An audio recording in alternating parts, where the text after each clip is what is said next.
Coming up on Hoosier Sports Night, Peyton Ramsey and the Hoosier football team are headed down to South Beach. We preview their weekend clash with Florida International. And the IU men's soccer team returns home after a challenging weekend in North Carolina. This is Hoosier Sports Night.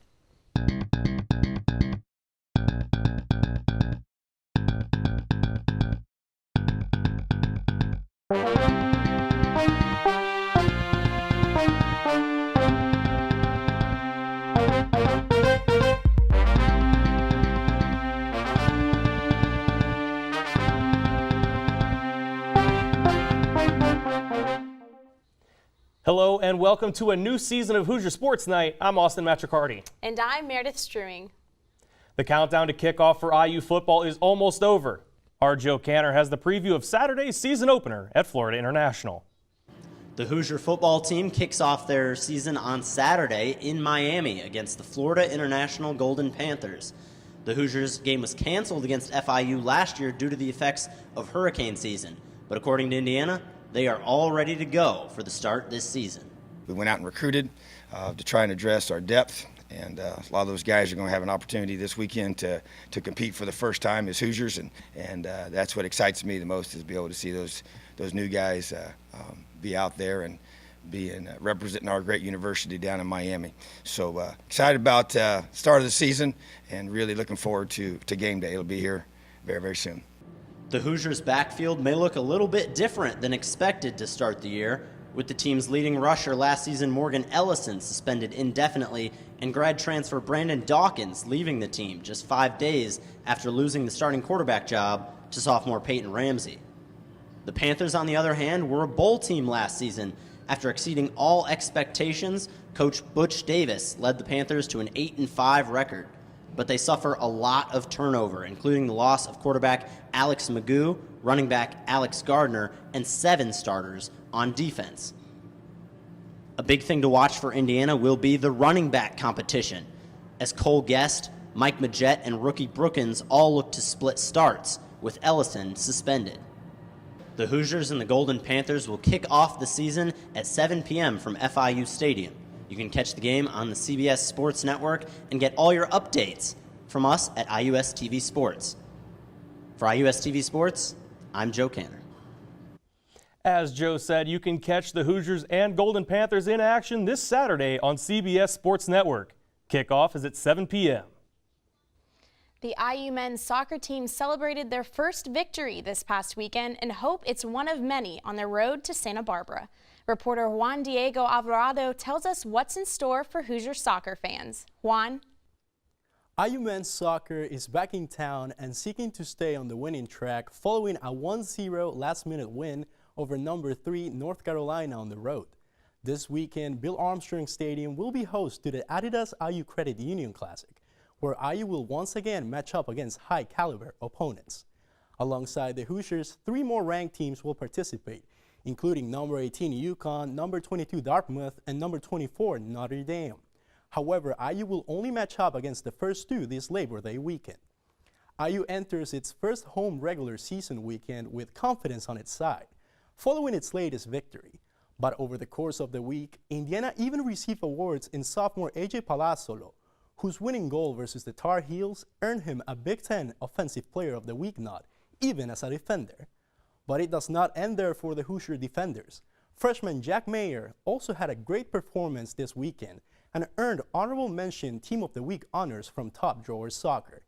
IU will play Dartmouth Friday and UConn Sunday, both at 8 p.m. Back to you, Meredith. Thanks, Juan. Fans can stop by Bill Armstrong Stadium on Friday at 5 p.m. to catch the Hoosiers in their home opener. Teams have been opening their seasons all across campus, from the pitch to the court, and coming up shortly, the course. The IU cross-country teams will kick off their seasons when they travel to Ohio for the Miami opener on Friday. The women's team will once again be led by senior Catherine Receiver, who's coming off a Big Ten individual championship in 2017. Junior Ben Veach is back for the men's team. The Carmel, Indiana native finished 4th at the Big Ten championships last year. Both teams will look to build on 7th place Big Ten finishes in 2017. The Miami opener will get started on Friday at 3:20 p.m. We'll have updates as they come at IUSTV Sports on Twitter. When Hoosier Sports Night continues, the women's soccer team reflects on their weekend tournament in Athens, Georgia. And the Steve Aird era gets off to a hot start out west. You're watching Hoosier Sports Night.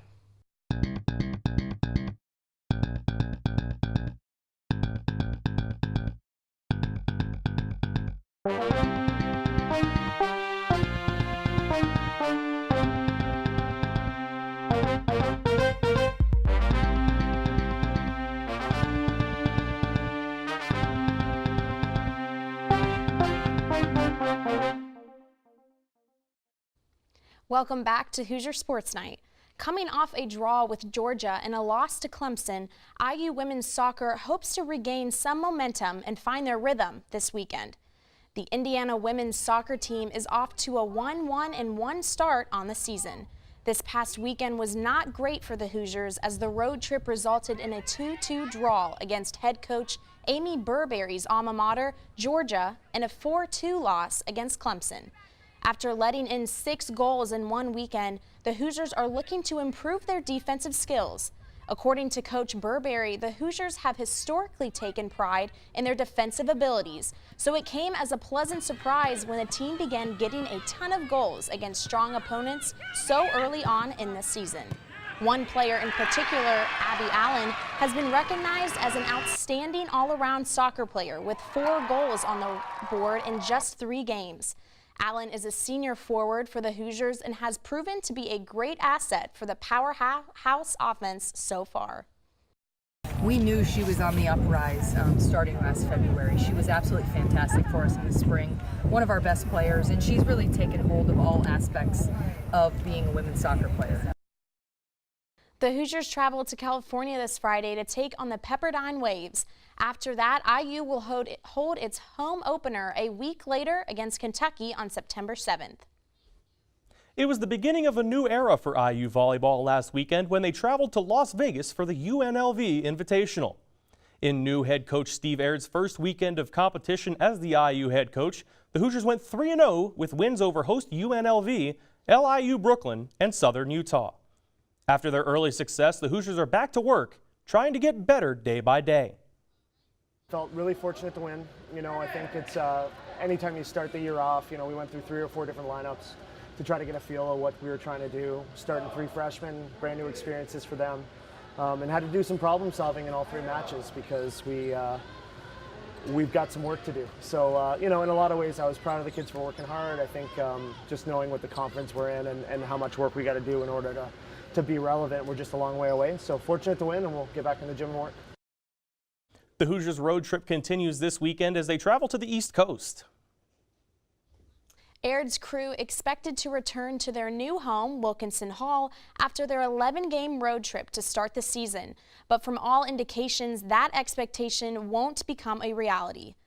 Construction on the 3,000-seat facility has reportedly been set back 2 months. It was supposed to be open for the Hoosiers' home opener on September 21st against the Northwestern Wildcats, but now the hope is that it will be open for IU's home finale on November 21st against Purdue. This means the volleyball team will return to University Gym, located at the intersection of 10th and the Bypass, for at least the majority of this season. The U Gym has been the full-time home of IU volleyball since 1996. The Hoosiers will return to the court on Friday when they square off with the Texas A&M Aggies in State College, Pennsylvania. That'll do it for this week's episode of Hoosier Sports Night. Don't forget to like our page, IUSTV Sports, on Facebook and follow us on Twitter at IUSTV Sports. For Austin Matricardi, I'm Meredith Struing. We'll see you next week.